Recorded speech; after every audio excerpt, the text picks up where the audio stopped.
Welcome to our channel. ఇక Chhaava movie release అయ్యి ఎంత బ్లాక్ బ్లాస్టర్ హిట్ అవుందో అట్లానే చిన్న పెద్ద అనే తేడా లేకుండా ప్రతి ఒక్కరికైతే ఆకట్టుకుంది. రీసెంట్గా నరేంద్ర మోదీ కూడా దీని మీద రెస్పాండ్ అయినట్టు తెలుస్తుంది. సో దీని గురించి డిస్కస్ చేసేద్దాం. ప్రస్తుతం మనతోటి దాసరి విజ్ఞాన్ ఉన్నారు, వెల్కమ్ చెప్పేద్దాం. హాయ్ సార్, నమస్కారం. అయితే చావా మూవీ అసలుకి నిజంగా ప్రతి ఒక్కరి చేత కంటతడి పెట్టిస్తుందని చెప్పుకోవాలి. అయితే ఏం చెప్తారు దీని గురించి? రీసెంట్గా నరేంద్ర మోదీ గారు కూడా రెస్పాండ్ అయినట్టు తెలుస్తుంది. ఏదైనా సినిమా దేశవ్యాప్తంగా సంచలనం సృష్టించి ప్రతి ఒక్కరూ ఈ కథని తెలుసుకోవాలి అనేది వస్తే ఫస్ట్ నరేంద్ర మోడీ గారు ఖచ్చితంగా స్పందిస్తారు. గతంలో కూడా చాలా సినిమాలకు మనం చూసాం ఇలాంటి రెస్పాన్స్. అండ్ అక్కడి నుంచి ఒక్కసారి స్టాంప్ పడిందంటే ఆ సినిమా ఎక్కడికో వెళ్ళొద్ది, అది కూడా తెలిసిన విషయమే. ఇకపోతే దంగల్ రికార్డు, పుష్ప రికార్డుని అవలీలగా చెరిపేస్తుంది చావా. దానికి రీజన్ ఇప్పుడు జన్మకోసారి వచ్చే కుంభమేళ, 144 ఏళ్ళకి వచ్చే కుంభమేళ ఇది అని చెప్పగానే అందరూ మరి ఈ జన్మకే కదా వెళ్ళేది, నెక్స్ట్ జన్మకి ఎలా ఉంటామో లేదో అని ఈ జనరేషన్ మొత్తం వెళ్ళింది. ఇప్పటివరకు 55 కోట్ల మంది, అది ఇంకా 60 వరకు కూడా వస్తుందిలే. మహాశివరాత్రి వరకు ఇంకా ఉంటుంది. 70 కోట్ల వరకు అన్నా చేరొచ్చాం నా అంచనా. సో అదొకటి. అంటే సగం దేశం చూసింది, అవునా? ఇంకా చెప్పాలంటే దేశంలో ఎన్ని మతాలు ఉన్నాయో, ముస్లింలు ఉన్నారు, క్రిస్టియన్స్ ఉన్నారు, హిందువులు ఉన్నారు, ఓకేనా? ఈ 150 మంది కోట్లల్లో. సో ఇంచుమించు హిందువులు అందరూ చూశారని చెప్పుకోవచ్చు. అందరూ ఆల్మోస్ట్ హిందూ అయిన ప్రతి ఒక్కడు కుంభమేళాకి వెళ్ళి అక్కడ వాతావరణాన్ని చూసి ఎంజాయ్ చేసి వచ్చాడు. అది రాసి పెట్టుకోండి. అలా ఇప్పుడు హిందువులు చూస్తేనే కేవలం కుంభమేళా అంత హిట్ అయింది, హిందువులు వస్తేనే. ఈ ఛత్రపతి శివాజీ వాళ్ళ అబ్బాయి శంభాజీ అంటే మన దేశం కోసం ప్రాణాలు అర్పించిన పెద్ద మరాఠా యోధుడు. అంటే ఇంచుమించు ఒక ఫ్రీడమ్ ఫైటర్, గాంధీజీ, నెహ్రూ స్థాయి వ్యక్తిలాగా చూస్తున్నాం మనం, అవునా? అండ్ కొంతమంది దేవుడిలా కూడా చూస్తున్నారు. అవును. అప్పుడు అన్ని మతాలు అనే తారతమ్యం లేకుండా అందరూ కూడా చూస్తారు ఇది. ప్రతి ఒక్కరు అంటే ఆడినన్ని రోజులు చూస్తూనే ఉంటారు ఈ సినిమాని. సో ఎంత కాదన్నా ఎన్ని కోట్లన్నీ ఇది అవలీలగా వసూలు చేస్తుంది అనేది నాకు అనిపిస్తుంది. నెక్స్ట్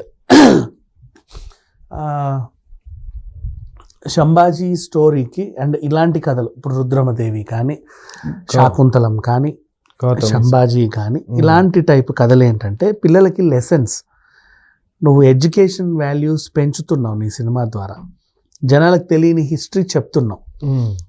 ఇలాంటి అండ్ దేశ భద్రత, జాతీయ సమగ్రత, ఇట్లాంటి అంశాలతో కూడినటువంటి సినిమాలకి ఎప్పుడైనా సరే ట్యాక్స్ రిడమ్షన్ అనేది ఉంటుంది, ఖచ్చితంగా ఉంటుంది. నువ్వు జనాల చైతన్యాన్ని నింపడానికి పూనుకున్నావు అంటే you are doing such a social service లాగా చూస్తారు. దానికి ఖచ్చితంగా ఉంటుంది. ఈ సినిమాకి మీరు 18% ఎంత పర్సెంటో ట్యాక్స్ కట్టాల్సిన అవసరం లేదని మహారాష్ట్ర గవర్నమెంట్ నిర్ణయం తీసుకుంది.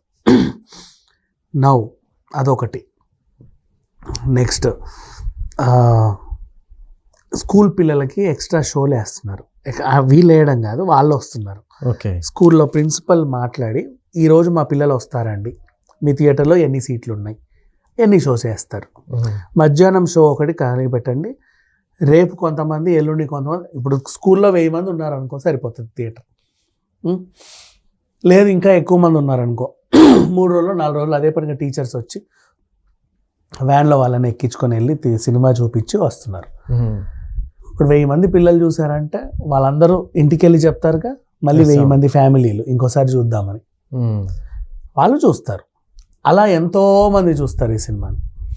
స్కూల్లో ప్రిన్సిపల్ చెప్పాడు అంటే ధనిక పేద అనే తేడా లేకుండా కూడా అందరూ ఖచ్చితంగా సినిమా చూస్తారు. ఇలా ఈ సినిమా ఇంకో 100 రోజులు 150 రోజులే కాదు, నిన్న కదా ఆయన జయంతి, నెక్స్ట్ మళ్ళీ జయంతి వరకు కూడా చావా సినిమా ఆడుద్ది అనడంలో ఎలాంటి అతిశయోక్తి లేదు. ఇకపోతే వీళ్ళకు చిన్న ప్రాబ్లం వచ్చిందని ఒక వార్త, అది నిజమో కాదో నాకు తెలియదు, ఒక వార్త వైరల్ అవుతుంది. మరి దీన్ని ఎందుకు అన్నిట్లో డబ్ చేయొచ్చు కదా, అందరూ అవును. చూస్తారు కదా అని ప్రతి లాంగ్వేజ్ లో వీళ్ళు సినిమాలా తీశారు, బాగుంటే బాగుంది లేకపోతే లేదు, ఆడొద్దు లేదో అని వాళ్ళ సేఫ్టీలో భాగంగానే ఓటీటీకి అమ్మేశారు. ఎప్పుడో జరిగిపోయింది ఈ శతకాలన్నీ, అనుకోకుండా ఒక అద్భుతం జరిగింది. ఇప్పుడు ఓటీటీ వాడు లాభపడతాడు, వాడు అన్ని లాంగ్వేజ్లో రిలీజ్ చేసుకుంటాడు డబ్ చేసి. ఇప్పుడు వీళ్ళకేంటి అది వీళ్ళు మిస్ అవుతారు, కొన్ని కోట్ల నష్టం అది. వాడెందుకు ఇస్తాడు తిరిగి, నాది నాకు ఇచ్చేయి అంటే ఇవ్వడు, కొన్నాడు వాడు, సంతకాలు అయిపోయాయి. సో ఈ ప్రాబ్లం ఫేస్ చేస్తున్నారని విన్నాను, బట్ నాకు తెలియదు ఎంతవరకు నిజమో. అండ్ తెలుగులో కూడా ఈ సినిమా మహేష్ బాబు చేస్తే బాగుండు, ఆయనకు వచ్చింది రిజెక్ట్ చేసేటో వెళ్ళిందని కూడా చాలా కథనాలు విన్నాం. మహేష్ బాబు గారు వచ్చింది రిజెక్ట్ చేశారని కూడా ఏదైనా సినిమా వస్తే దాని మీద బోల్డ్ అన్ని రూమర్లు అవి ఇవి రావడం నిజం. నిన్న కూడా స్వర భాస్కర్ అనే ఒక ఆవిడ ఏదో అనింది. ఇట్లాంటివి వస్తూనే ఉంటాయి. సో దాని గురించి పెద్దగా మనం పట్టించుకోవాల్సిన అవసరం లేదు. ఏదేమైనా చావా సినిమా మాత్రం ఒక పెద్ద రికార్డు. ఈ మధ్య కాలం ఏంటి, ఇంకో దశాబ్ద కాలం పాటు ఈ సినిమా హిస్టరీని మనం మాట్లాడుతూనే ఉంటాం. దీన్ని దాటాలంటే మళ్ళీ ఇంకే సినిమా వస్తుందో తెలియదు. ఓకే విజ్ఞాన్ గారు, అట్లానే ఇప్పుడు సినిమాలోకి మనం చూసుకుంటే రష్మిక క్యారెక్టర్ కావచ్చు, సంభాజీ గారిది, మామూలుగా మీకు ఎలా అనిపించింది? నా కర్మ ఏంటంటే నేను ఇంకా చావా చూడలా. యాక్చువల్లీ ఈరోజు రేపు పోదాం అనుకుంటా. ద ఓన్లీ రీజన్ ఫ్రైడే సినిమాలు చూసినట్టు చూడలేము కొన్ని కళాఖండాలని. ఇప్పుడు నాకు చాలా ఇష్టమైన సినిమా ఇది పొన్నియిన్ సెల్వన్. నేను దాన్ని ఫ్రైడే సినిమా చూసినట్టు చూడలా, ఒక మంచి టైం తీసుకొని హ్యాపీగా చూశాను నేను. అది అర్థం అవ్వాలి, అది ఈజీగా అర్థం అవ్వదు చాలా మందికి యాక్చువల్గా చెప్పాలి అంటే. అలాంటివి రేర్గా చూస్తా. ఇప్పుడు దీన్ని కూడా నాకు రేపు అవుతుందో ఎల్లుండి అవుతుందో తెలియదు, ఒక టైం తీసుకొని చూడాలి. I want to feel that. So నేను అలా ఫ్రైడే సినిమాలా గబగబా చూసేసి వచ్చి రివ్యూ, అందుకే నేను దాని రివ్యూ ఇవ్వలేదు. ఐ డోంట్ నో, నేను చూడలా. అవును, ఓకే. అయితే ఇది తెలుగులో రిలీజ్ అవునప్పటికి కూడా మన వాళ్ళకి విపరీతంగా నచ్చేసింది నిజంగానే. సో ఫుల్ బ్లాక్ బ్లాస్టర్ అయితే అయిపోయింది అనమాట. సో సినిమాలో ఇంకా మనం మాట్లాడుకుంటే కొన్ని విషయాలు చాలా ఇట్లా నిజంగానే జరిగాయి అన్నట్టు ప్రతి ఒక్కరు చాట కంతడి పెట్టిస్తుంది. మామూలుగా మీరేం చెప్తారు ఆ ఎమోషనల్ గురించి? నాకదే ఆ ఎమోషన్ నేను ఫీల్ అవ్వాలని అనుకుంటున్నా. అదేంటో తెలియట్లా, చొక్కాలు చింపేసుకుంటున్నారు, వెక్కి ఏడుస్తున్నారు. అసలు లోపల నినాదాలు అవన్నీ. యూట్యూబ్లో ఆయన కథలు విన్నాను, కొంతమంది చెప్పేవి, పుస్తకాల్లో ఉన్న ఆర్టికల్స్ అవేవో చదివా. నాకైతే నచ్చింది. దీన్ని ఇలా చూడొద్దు, అన్ని సినిమాల్లాగా ఏదో వెళ్ళామా 2 పాప్కార్న్లు నమిలామా ఇలా చూసామా అన్నట్టు నాకు ఇష్టం లేదు.